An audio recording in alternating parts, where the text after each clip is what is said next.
Msemaji na waziri wa usalama Kipchumba Murkomen sasa anasema kuwa familia ya afisa aliyeuawa nchini Haiti imejulishwa kuhusu kifo cha jamaa yao na kuwa mtafaruku wa taarifa za kifo chake zilitolewa na Rais William Ruto ulitokana na tofauti ya muda. Haya yanajiri baada ya familia ya afisa huyo Benedict Kabiru kudai kuwa serikali haikuwa imefahamisha kuhusu kifo chake. Laura Otieno anatueleza zaidi. To honor the Kenyan officers. Siku mbili baada ya Rais William Ruto kutangaza kifo cha maafisa watatu walioko Haiti, waziri wa usalama Kipchumba Murkomen pia amedhibitisha vifo hivyo, akiwemo afisa Benedict Kabiru ambaye alitangazwa kutoweka mapema mwaka huu. Hii ni kufuatia madai ya familia ya afisa huyo ambao walisema hawakuwa wamejulishwa kuhusu kifo cha jamaa yao. National Police Service visited his family yesterday.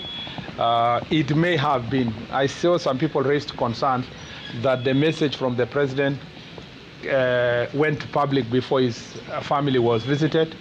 When that news was confirmed, the National Police Service dispatched a team to visit the family.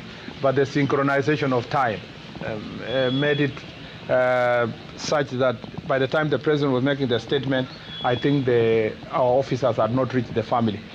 Licha ya Rais William Ruto kuelezea changamoto za kifedha wanazopitia maafisa walioko Haiti, Murkomen alisema kuwa maafisa hao wamejizatiti kuonyesha ubabe wa taifa la Kenya na kutupilia mbali madai kutoka upinzani kuwa serikali ilikosea katika kuwatuma maafisa hao.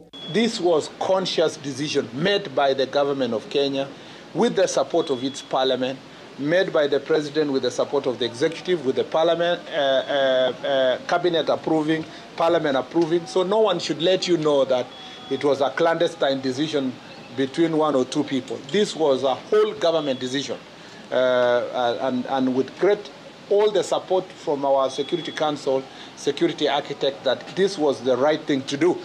Kufikia sasa, serikali imedhibitisha vifo vya maafisa watatu walioko kwenye kitengo kilichoelekea Haiti.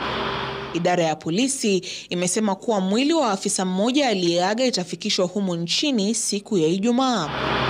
Laura Otieno, Runinga ya Citizen.